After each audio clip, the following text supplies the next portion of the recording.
Welcome to our channel. Today we how to connect iCloud Drive to Adobe After Effects. Quick tutorial step by step clearly. Open Adobe After Effects on your computer. Navigate to the top menu and click on Edit. From the drop-down menu, select Preferences.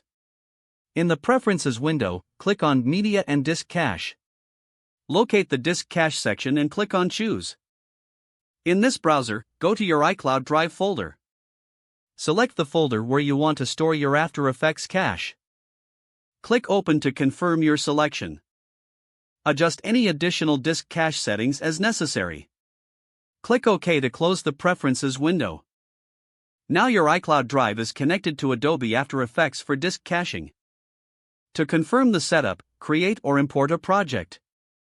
Check the disk cache by navigating to the File menu. Select Project Settings, then Media. Ensure the cache location reflects your iCloud Drive selection. This connection allows you to access your files from multiple devices via iCloud. Remember to monitor your iCloud storage to avoid running out of space. You are now all set to work with Adobe After Effects using iCloud Drive. If the page does not load, refresh the browser or try again in a private or incognito window. Make sure you are using the correct email address, then retype it carefully to avoid small typos. If your password is not accepted, use the reset option and create a new strong password you can remember. Check your spam folder for verification or security emails, then complete any requested confirmation steps. Enable two-factor authentication if available to improve account security and reduce unauthorized access risk. After signing in, review your profile details so your contact information and settings are accurate and current. If you see an error message, note it down and try again after restarting your device and internet connection. Log out when you finish, especially on shared devices, to keep your account and payment information secure. If the page does not load, refresh the browser or try again in a private or incognito window.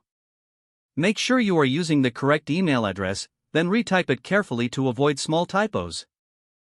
If your password is not accepted, use the reset option and create a new strong password you can remember. Check your spam folder for verification or security emails, then complete any requested confirmation steps.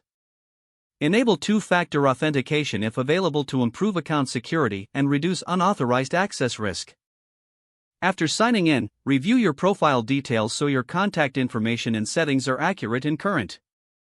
Don't forget to like this video and subscribe to our channel for more step-by-step tech guides.